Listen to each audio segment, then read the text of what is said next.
I wanted to talk a little bit specifically when we talk about knee pain.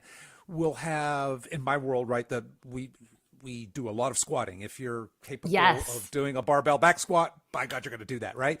But sure. what we hear quite often is, well, I can't achieve full depth, or I have some sort of pain when I squat. And I will start by saying I think that is almost always a deferred pain. It's usually has to do with either poor mobility in the hips or ankle, or it just has to do with horrible form, right? Or maybe your knees are caving in under load or something like that. But can you talk a little bit about deferred pain? Is when somebody says they're having knee pain, is it possible that that's coming from somewhere else? It is possible. You want to, first of all, make sure that there's not something systemic happening.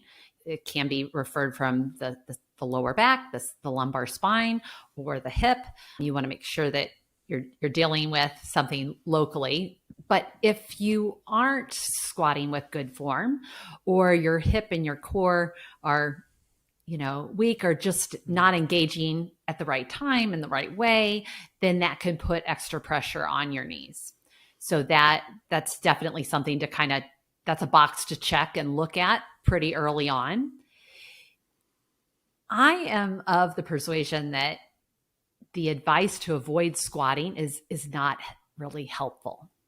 I'm And so glad you said that. Yeah. yeah, I just think Yeah. that it's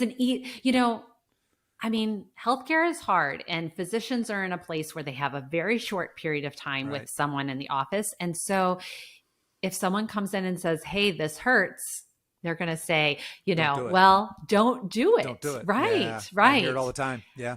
And the problem with that is a lot of life requires squats. I think squats aren't just an exercise you do at the gym. Right. You do that Right. exercise at the gym so you can have a strong, healthy life in a lot of other areas. And we're talking everything like you mentioned pickleball earlier. When you take a step, your foot is on the ground, your knee is bending, that's a squat. If you Hmm. take the stairs instead of the elevator, putting your foot on the stair, you're bending your knee with most of your body weight on that knee. If you get into, you're like, oh, I need something in the cabinet underneath the sink.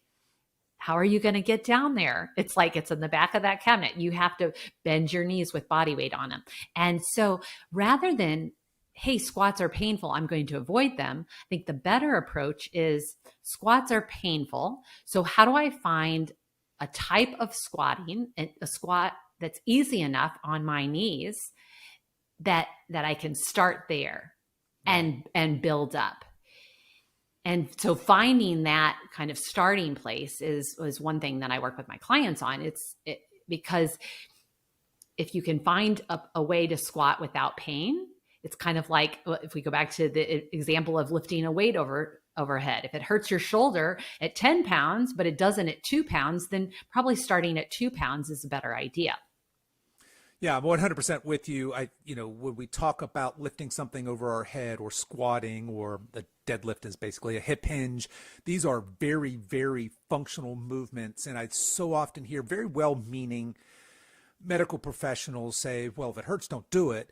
But think about what that says. If are you really ready to surrender squatting, hinging, going overhead for the rest of your life? I mean, that's getting up and out of a seat and off the toilet. It's putting your luggage in the overhead bin. I mean, all these things. It's lifting a bag of fertilizer off the ground or a grandchild, something like that. And Yes. I'm of the opinion that we want to hang on to that functionality absolutely as long as we have. So glad we're on the same page there.